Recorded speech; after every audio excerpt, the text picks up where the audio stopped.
Hello YouTube. Today I want to give a tour of my Florida Coop portable chicken tractor trailer. I built it myself in the winter of 2017-2018 and I made it on top of an old pop-up camper trailer frame. I took that trailer frame, I stripped it, painted it 3 coats with Sherwin industrial enamel paint and undercoated it as well.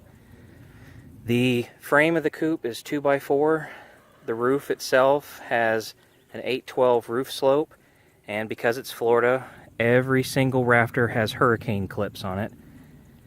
The coop itself is 6 foot by 12 feet, and the roof is 14 feet long with a 1 foot overhang on each gable end. The axle on the trailer is a 3,500 pound torsion bar axle, which is higher quality and lower maintenance than a conventional leaf spring axle.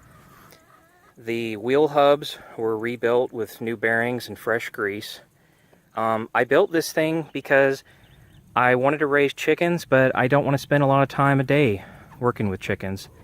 And it only takes me about an average of 15 to 20 minutes a day to manage my chickens this way. So with that being said, let's take a look inside, take a look around. Okay, so here we are at the rear of the trailer. Let's get in for a closer look. The exterior of the coop was triple coated, both the white and the red, with Sherwin industrial paint. It seems to hold up really well to the elements here.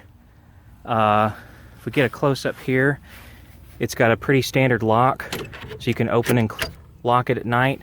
It's got a big pull handle, so if you even have gloves on, you can get in and out of here pretty easily. It's got an access door down here. I leave it open during the daytime for them to come and go. It's got a hook and eye latch, which we come down here, we can lock it up. So we lock this up at night, and during the day the chickens can run around and eat all the bugs and all the little seeds they want, and come in at night and get them locked up. Let's take a look on the side. Okay, so here we are on the side of the chicken coop. This side just really has the windows. There's one large window here towards the front and a smaller window here towards the back. And I just took some lumber left over from the build to keep them propped open. And I generally keep them open pretty much 24/7. If we have bad weather, i.e. a hurricane, I can just pull the lumber out, and these have a hook and eye on them, and there we go. Now it's locked, and it's got the same roofing on there as the actual roof to keep stuff from blowing in and out of there. And if we can look in here on the underside, there's 1/4 inch hardware cloth so that no critters can get in there. All right, let's move on to the front.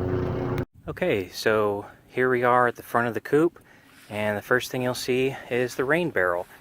We have gutters on the sides of the coop, both sides, and we collect all the rainwater we can, because in North Florida, these chickens drink a lot of water to stay cool.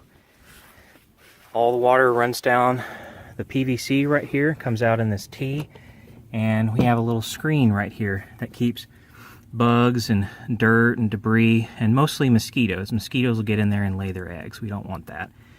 And on the front of the barrel, we've got an overflow valve, just so this thing doesn't fill up too much.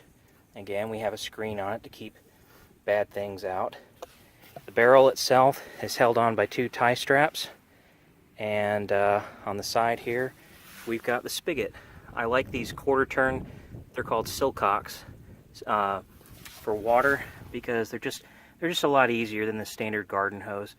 And over here we've got some watering cans. We fill up the watering cans throughout the day and distribute them where they're needed.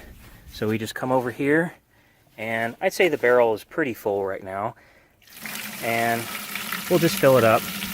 You can see it's got really good water pressure, and we can then take this water where we need to.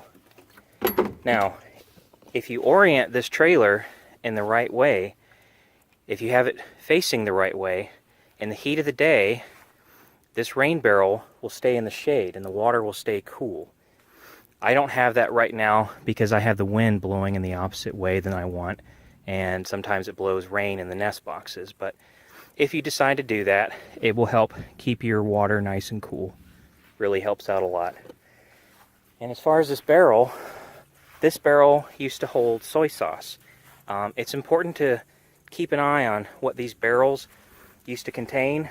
A lot of people claim these are food grade, but the fact is, if somebody used to have some nasty stuff in here, like tire sealant or, you know, some petroleum product, something like that, it's going to stay in that plastic. Plastic is porous.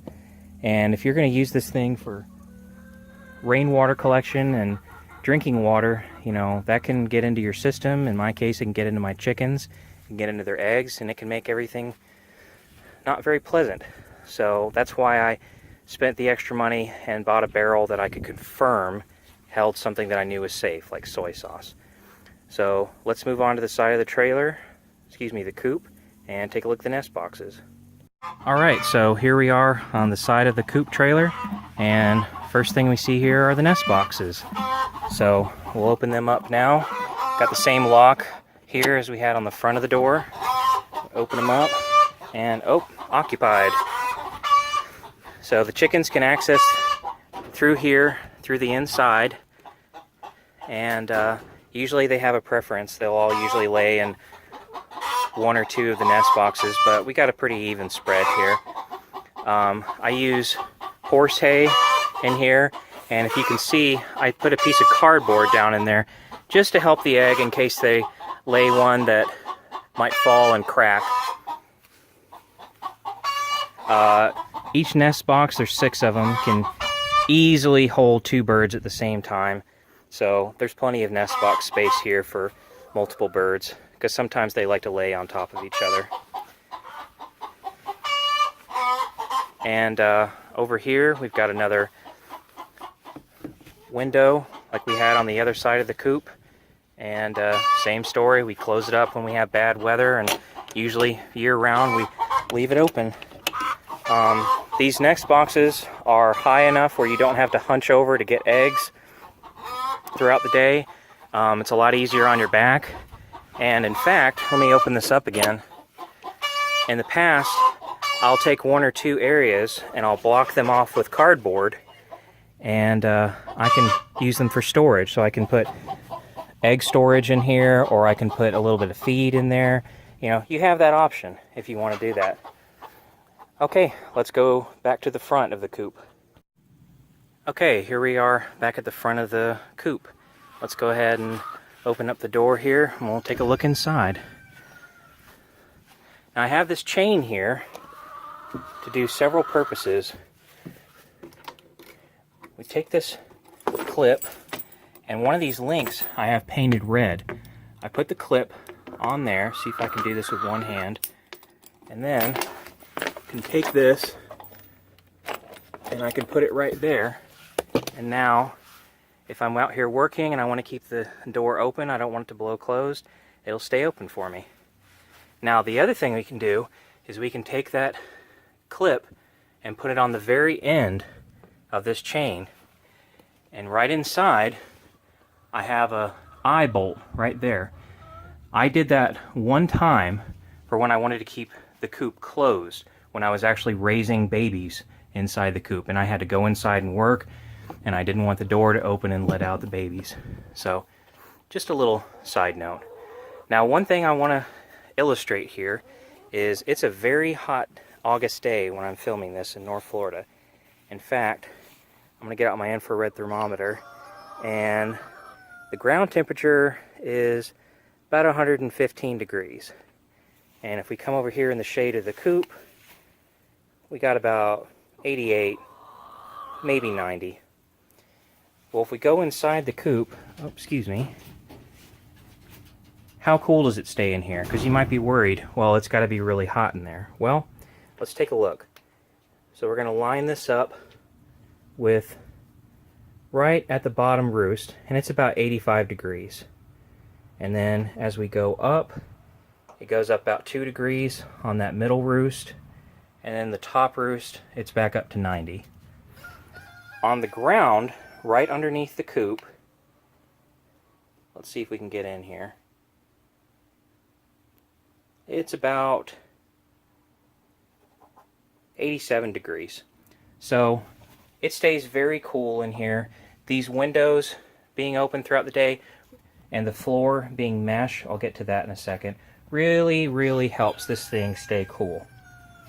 Okay, so you can see the nest box, or excuse me, the roosts here. I've got 3 of them. It's usually a pecking order who gets to be on top when they go in at night, but everybody gets settled in. I have a bucket water here that I'm hanging from a rafter. Okay, like I was saying, we had some water barrel here with some nipple drinkers underneath, and we also keep 2 bowls in here at all times full of water, and if they need it, we have some oyster shell here for calcium for egg production. And again, we just have it hanging from a rafter. Okay, let's take a walk inside. The floor of the coop is made out of 3/4 number 9 expanded metal mesh. You may see it on landscaping trailers. It's very heavy duty stuff, and I simply welded it on there. And I'm about 5'9". I can stand up in here no problem. The top is maybe 6 feet tall, and I can get in here as I need to, and I can get to work. The wheel wells are completely covered over by plywood, both sides, so nothing can get in or out of there. And in the eaves here, we've got more hardware cloth just so nothing can get in or out over there. Back here in front of the nest boxes, they've got roosts in front of the nest box so they can get up there and, in this case, find the nest box that they want. And yeah, seems to be working out pretty well. Sometimes in the back here, I'll hang things like a heater lamp. There's just enough room right up there where I can run an extension cord, and I can run power out here if I need to. But the other thing I've done inside this coop is I've covered the entire floor with a tarp and put down pine shavings, and I've turned this thing into a super brooder. Back when I first started this, I raised my chicks when they were real little in bathtubs, and then I brought them out here so they could be familiar with this coop, and it worked out really well. I'll put some pictures up of that.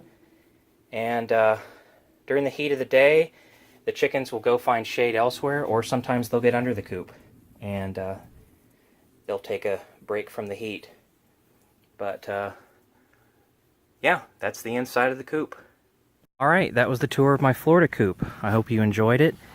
Again, I built this thing myself in 2017, 2018 because I didn't want to be a full-time chicken farmer. I wanted to raise chickens.